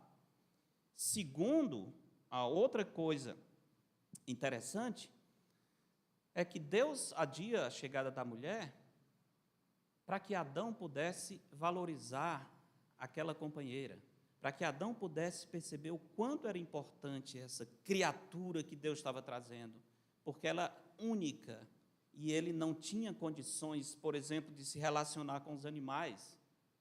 O homem se relaciona com o cachorro, mas é um nível completamente diferente de alguém que seja idôneo, competente para um relacionamento entre iguais. Deus adiou a criação da mulher para Adão sentir a solidão e para Adão valorizar esse presente glorioso que Deus estava dando. Então, quando o Senhor trouxe a mulher, você nota que o homem fica louco, né? Ele faz uma poesia, a primeira poesia na Bíblia é aquela que eu li há pouco, Gênesis 1:27. Mas a primeira pronúncia de poesia, não do escritor bíblico, foi de Adão. Quando ele olha, esta, afinal, é osso dos meus ossos e carne. Olha a alegria desse homem, não é? Deus, então, adiou a criação da mulher por essas razões. Então, o Senhor realiza a primeira cirurgia, versos 21 e 22. Diz, então o Senhor Deus fez cair pesado sono sobre o homem. Deu anestesia geral. Ele adormeceu. Tomou uma das suas costelas, fechou o lugar com carne, e a costela que o Senhor Deus tomara ao homem, transformou-a numa mulher e lhe a trouxe. Olha que coisa, né?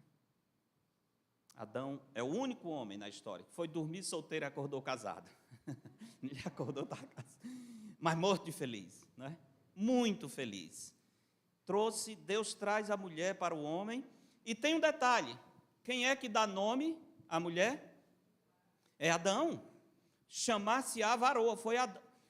Ele não deu nome aos animais, isso não significa que ele estava numa posição de liderança sobre os animais. O Senhor está trazendo não um animal, Ele está trazendo uma companheira que lhe é idônea, tirada da própria costela. É um pedaço de Adão, né? Adão está olhando ali, eu acho que ele está pensando assim, o que é isso? É um pedaço de mim, mas não é igual a mim. Quando a gente se unir, vai ser a minha carne voltando para o lugar, mas ela é diferente. E que bom que é diferente. Que maravilha. É uma coisa tão louca hoje, né? Os homens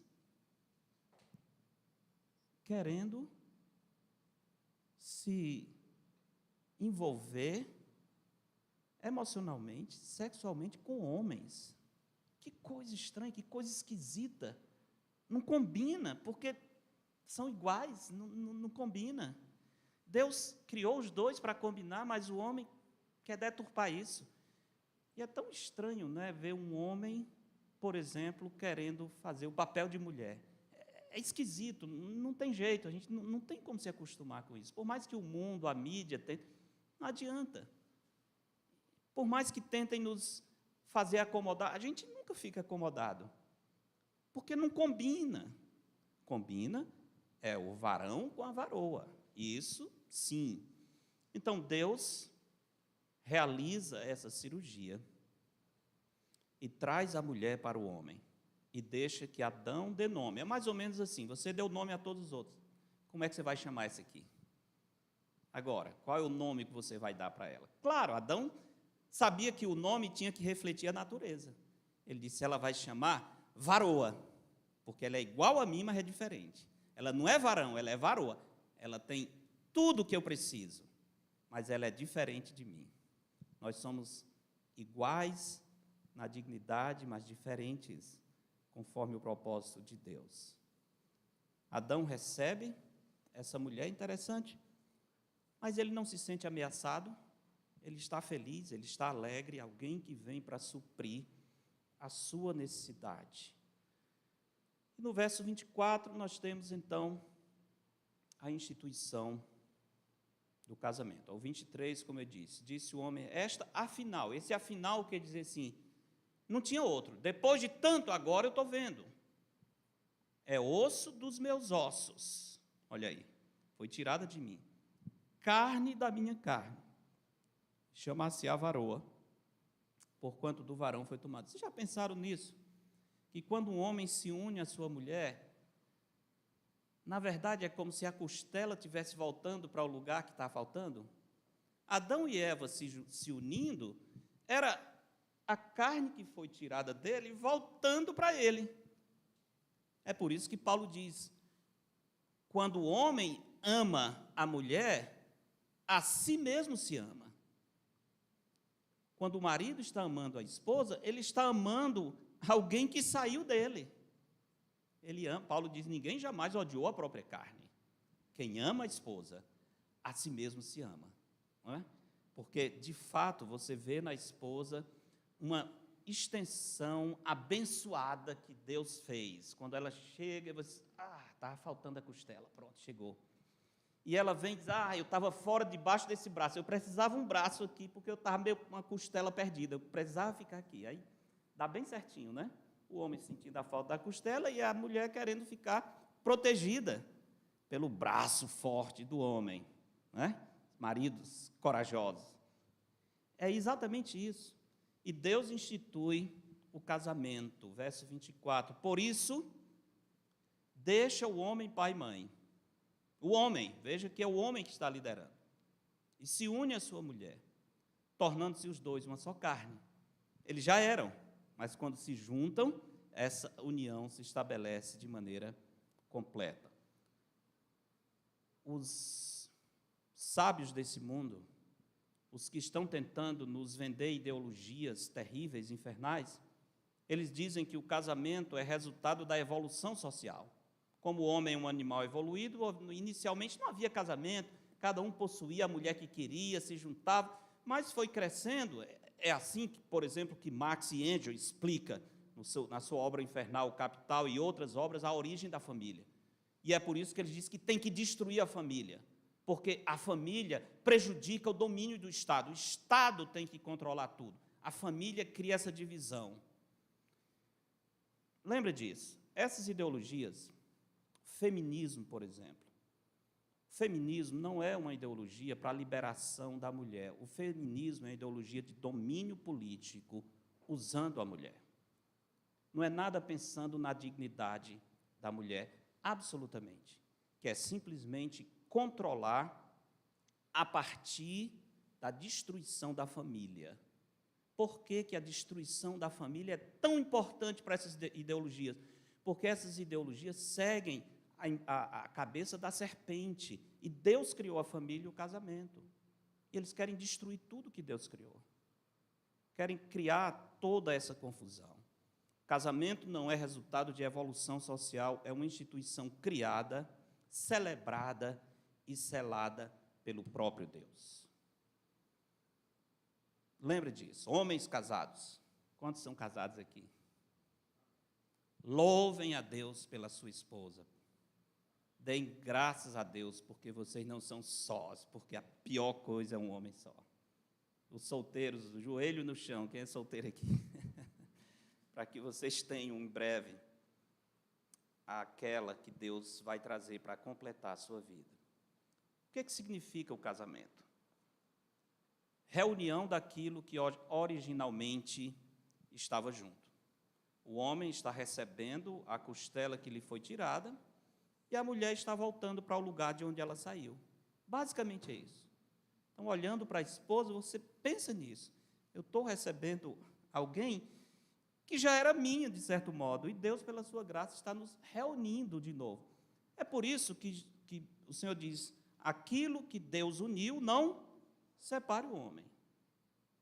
Porque se separar, é como você estivesse cortando a própria carne. Não é? Deus trouxe essa mulher, completando o que faltava, nós nos unimos, e agora, por alguma razão, vamos nos separar. Imagina isso. Uma vez eu celebrei um casamento e resolvi deixar uma lembrança para o noivo, que eu acho que ele nunca vai esquecer, até morrer, até a eternidade, porque estava assim, um púlpito dessa maneira, e eu botei uma faca aqui debaixo. Eles entraram, eu deixei a faquinha aqui, e era Marcelo e Renata. Marcelo e Renata. Fiz toda a cerimônia, estava explicando esse texto. Vocês estão entendendo? Aquilo que Deus uniu, não separe o homem. Separar é como cortar a própria carne. Você está entendendo, Marcelo? Estou, pastor, estou entendendo. Deixa eu ver se você entende. Me dê sua mão. Ele me deu a mão e eu peguei a faca. Deixa eu mostrar como é. Eu comecei a botar a faca. Ele, não, pastor. Então você entendeu. Compreendeu aí? Só a ideia de cortar seu dedo, você já ficou admirando. E a própria da noiva, né? Só pensando, será que vai cortar o dedo do meu noivo? Mas eu tenho certeza que eles jamais vão esquecer. É cortar a própria carne. É você recebeu de Deus aquilo que foi tirado e agora você dizer, eu vou arrancar de mim. Imagina a dor. Imagina o trauma. Imagina o sofrimento. Aquilo que Deus uniu. Não separe o homem, é o que o Senhor Jesus diz. Quem ama a esposa, a si mesmo se ama. Efésios 5, 28. Outra observação acerca do casamento aqui.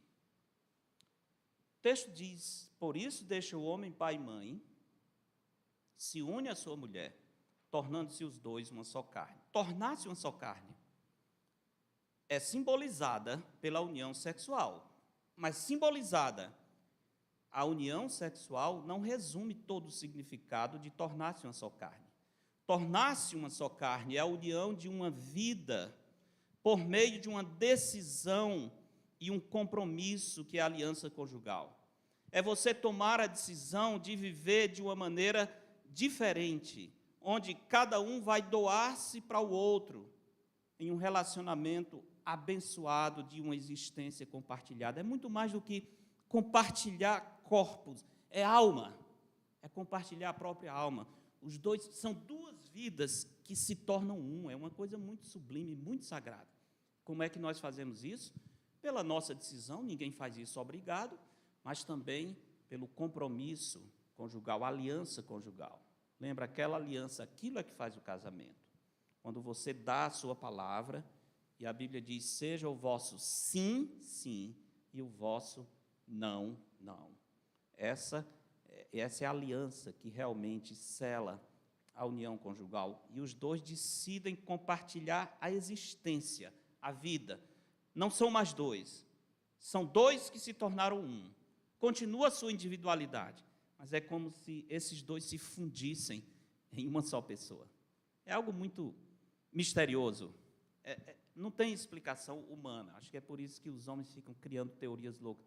Não há explicação humana para a união conjugal, a não ser a bênção de Deus, que faz duas pessoas tão distintas se tornarem tão unidas, que com o tempo começam a aparecer, até fisicamente, né? O jeito, tudo. Como é que conseguiu chegar nesse ponto? Essa é a misteriosa bênção da vida conjugal, quando nós somos fiéis àquilo que Deus nos ordena. É algo simplesmente impressionante. Mas é uma boa ilustração do ser de Deus. Pai, Filho e Espírito Santo. São três pessoas distintas, mas um só Deus.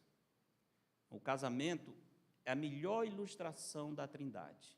Duas pessoas distintas que tornam-se uma. Esse é um dos ministérios do casamento, você revelar para o mundo quem é Deus. Observa isso. No verso 25, nós temos uma amostra da perfeição e pureza em que o casamento foi estabelecido. Ora, um e outro, o homem e sua mulher estavam nus e não se envergonhavam. O que quer dizer isso? Significa que não havia cobiça, não havia exploração, não havia nada a temer, porque eles estavam sendo unidos pelo próprio Deus e sem pecado. A nudez aqui lembrava a completa transparência e confiança, a coragem de revelar-se, de desvendar-se completamente ao seu cônjuge debaixo da bênção de Deus. Perfeição e pureza marcaram esse casamento no jardim do Éden. Agora, onde estão os paradoxos nesse texto? Eu falei que aqui nós temos alguns paradoxos, né? Capítulo 1, a semelhança, capítulo 2, as diferenças. Primeiro paradoxo: a mulher será auxiliadora idônea. Auxiliadora idônea. Interessante. Idônea significa adequado, ou seja, ela é igual ao homem. O homem não podia se unir com um animal qualquer, não combinava. Para ele unir-se nessa aliança conjugal, tinha que ser alguém idôneo, isso é, igual a ele. Então, ela é idônea porque é igual, mas ao mesmo tempo é auxiliadora. Não é o homem que auxilia a mulher é que foi criada para auxiliar o homem. Nota a diferença? É igual, mas Deus coloca o homem como aquele que está conduzindo o relacionamento. Irmãos, homens, uma palavra especial para vocês. Uma deturpação desse princípio acontece quando o homem se deixa seduzir por uma mulher que não é a sua. Sabia disso? Deus criou o homem para ser o cabeça. O homem é para conduzir. Homem com H, né? O homem macho. Não é só macho, mas é um homem. Ele foi criado para conduzir e não para ser conduzido. Qual é o problema hoje? As mulheres estão sendo criadas para conduzir e os homens estão ficando cada vez mais acuados. Infelizmente.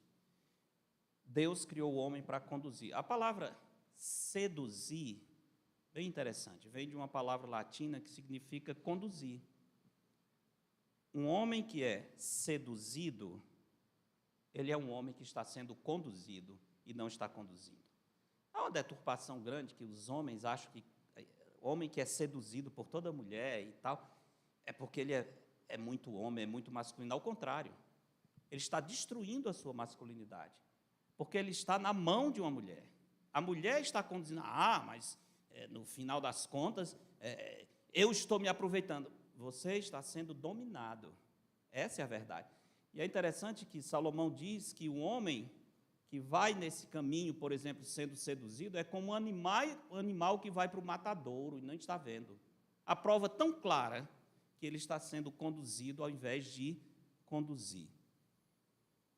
O movimento feminista tem como alvo principal não elevar a dignidade das mulheres, mas utilizar a fraqueza dos homens para conduzir ao controle político por meio da destruição da família. Mesmo porque alguns dos teóricos do feminismo eram homens que odiavam mulheres. Isso é uma contradição. Marquês de Sade, por exemplo, ele é utilizado como um dos teóricos do movimento feminista. Ele tinha ódio de mulheres. Basta ver o que ele propunha para as mulheres. Não tinha nada a ver de elevar a dignidade da mulher. Essa chamada liberação sexual, de sedução dos homens, na verdade é uma estratégia de usar o sexo como instrumento de controle para a aquisição de poder. Por isso que há uma relação muito próxima entre comunismo, socialismo, feminismo e as chamadas minorias LGBT. Na Bíblia nós vemos alguns exemplos de homens que foram seduzidos e mulheres que utilizaram o apelo sexual e a fraqueza do homem para conseguir poder. Por exemplo, Dalila, Sansão.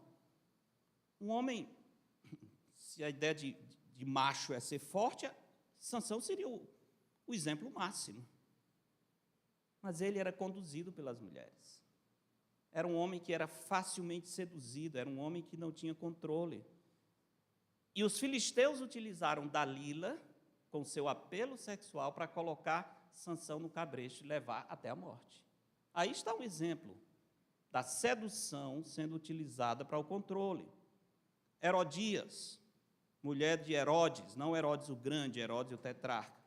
Ela tinha ódio de João Batista, porque João Batista denunciou o relacionamento incestuoso dela, que era esposa do irmão de Herodes. Por causa disso, o que ela fez para conseguir o controle de Herodes e obrigar Herodes a matar João Batista? ela usou a atração sexual da sua filha. Colocou a filha para dançar de maneira sensual, e Herodes, feito um bobo, conduzido por aquela encenação, ele fez uma promessa que daria o que ela quisesse. E a mãe aproveitou e pediu a cabeça de João Batista. Está vendo? Usando a sedução, atrativo sexual, para colocar as pessoas dentro de uma norma de dominação. Infelizmente, é isso que acontece hoje. E os homens acham que, se entregando às mulheres, eles estão sendo homens de verdade. Ao contrário, quando fazemos isso, nós estamos abrindo mão da nossa posição como líderes. Nós não estamos conduzindo, Deus nos criou para conduzir o relacionamento em todos os sentidos, não ser levados, iludidos. Há um livro que eu vou compartilhar com os homens da igreja, PDF, que o título é Fidelidade. Muito bom esse livro, que eu vou deixar como uma tarefa para todos os homens aqui lerem, tá certo? Mas no início do livro tem um diálogo interessante. O autor fala de um diálogo, uma ficção, em que Adão estaria falando com um anjo, Adão observando os seus filhos sendo seduzidos, né? As filhas dos homens seduzindo os filhos de Adão. E Adão lamenta para um anjo, dizendo, olha, a destruição dos meus filhos são as mulheres. E o anjo diz, não, a destruição é que os seus filhos se tornaram femininos. Eles não estão agindo como homens. Por que estão femininos? Porque eles estão sendo conduzidos, ao invés de conduzir as mulheres. É impressionante isso. Um outro paradoxo, a mulher feita do homem, ou seja, ela é igual, mas ela é feita para o homem. Olha a diferença. Primeiro foi formado Adão, depois Eva. Paulo diz, Adão não foi iludido, mas a mulher, sendo enganada, caiu em transgressão. Interessante isso, não é? Adão não foi iludido, mas a mulher, sendo enganada, caiu em transgressão. Qual foi o problema aqui? A mulher resolveu agir independentemente. Era para ela seguir o seu marido. E o marido, por sua vez, também deixou a mulher só. Então a mulher resolveu tomar as decisões. E ela, tentando tomar as decisões, ela foi enganada pela serpente. Esse é um texto, 1 Timóteo 2, onde a Bíblia diz claramente que a mulher não pode ser pastora. Claramente a Bíblia ensina isso. Por quê? Paulo diz, uma das razões é essa. Primeiro, porque a mulher é para auxiliar e não conduzir. E segundo, porque ela foi iludida. Nada contra as mulheres, é simplesmente que a serpente entendeu que se conseguisse argumentar com a mulher, ia ser mais fácil do que argumentar com o homem. Isso tira o pecado do homem? Não, é até pior, porque o homem caiu consciente, mas não foi iludido como a mulher. E Paulo diz, é por isso que não permito que a mulher exerça autoridade de homem. A mulher caiu em transgressão por querer agir independentemente. Um outro paradoxo aqui, nós vemos no verso 23, Adão recebe a mulher como igual, mas é ele que dá o nome para ela, isso significa que ele tem autoridade. E, finalmente, um outro paradoxo, a mulher é o único ser que compartilha o status de ser uma só carne com o homem, ela é igual, mas é o homem que deve tomar a iniciativa de iniciar a nova família, verso 24, por isso deixa o homem, pai e mãe, e se une à sua mulher, tornando-se os dois uma só carne. Irmãos, aí nós temos um panorama daquilo que a Bíblia apresenta sobre a masculinidade e o homem nos planos de Deus. Estamos cercados de ideologias que estão feminilizando os homens. Cada vez mais, os homens se tornam sensíveis, delicados, femininos, infelizmente. Infelizmente. Essa é uma estratégia de controle, de dominação e de destruição da família, em primeiro lugar. Deus não nos criou para ser tiranos, Deus não nos criou para dominar, Deus não nos criou para ter as mulheres como escravas, servas, mesmo porque o Senhor diz que o marido deve amar a esposa como Cristo ama a igreja. Mas Deus nos criou para conduzir, para ser cabeça, para ser homem e não ser mulher. Deus nos criou para ter posições claras e firmes. Não precisamos ser grosseiros, mas podemos tomar uma posição firme de liderança. E Deus nos criou para ser homens em todos os aspectos, não ser machos, mas ser homens em todos os aspectos. Homens que amam a Deus, homens que amam as suas esposas, homens que não são conduzidos pela sedução de mulheres, mas que estão no controle das suas paixões e são capazes de manter o seu compromisso de amor para com Deus. O mundo precisa de homens. A igreja de Cristo precisa de homens. Irmãs, ajudem os homens a serem homens. Quando ele estiver agindo como homem, agradeça a Deus. Não queira que o seu marido age como uma mulher. Agradeça a Deus, porque ele está tomando uma posição de homem. E faça o seu papel como auxiliadora. Tenha a alegria de seguir a direção do seu marido. Isso não vai diminuir vocês. Isso vai elevar a uma posição de plenitude que de outra forma vocês nunca vão conseguir. Porque esse é o plano de Deus. E seguindo o plano de Deus, nós seremos felizes. Amém? Entenderam? Ficou claro? Vou fazer o teste. Homens vão todos receber o livro Fidelidade. Certo? E eu quero saber se vocês vão ler mesmo. Nós vamos cobrar a leitura desse livro. Que todos possam agir como um homem também nas suas emoções, na sua vida pura. Tá bem? Vamos orar. Querido Deus, agradecemos ao Senhor por sua palavra. Nos ensina, nos instrui, nos mostra, Senhor, o caminho a seguir. Queremos agradecer pelo plano do Senhor para a família. Agradecer porque o Senhor criou homens e mulheres à sua imagem.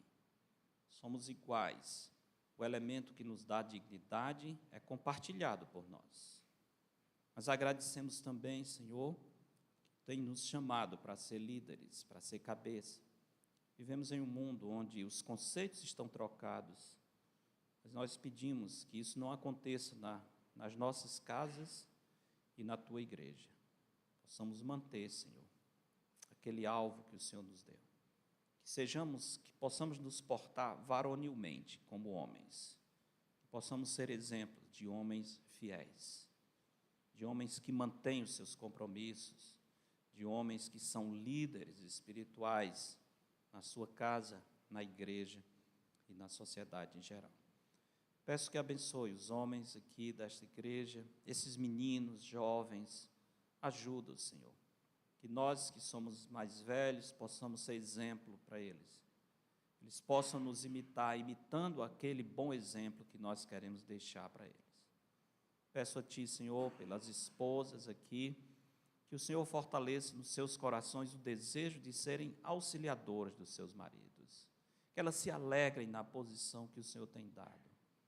Peço a Ti pelos casamentos, Senhor, desta igreja, que o Senhor nos livre do mal, que o Senhor nos ajude a ter uma mente e olhos puros, que o Senhor nos livre da sedução, que quando nos aproximarmos do perigo, possamos nos portar como homens e não colocar a nossa cabeça no cabresto da sedução e do pecado.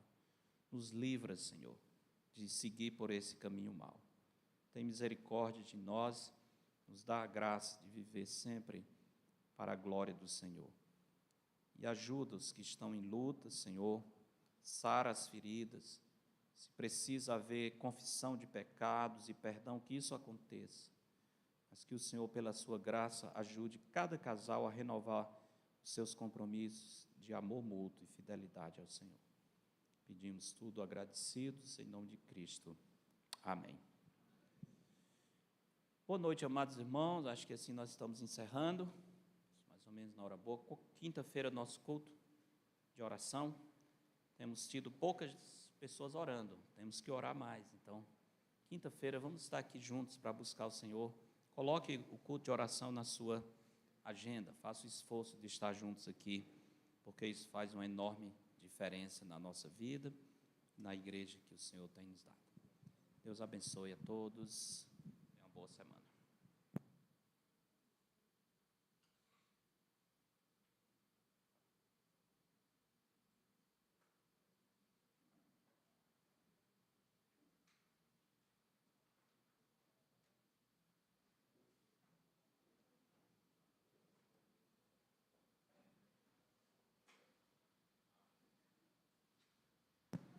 Vai ter uma confraternização para os pais que as irmãs prepararam, viu? Então, esperem aí, não saiam tão rápido.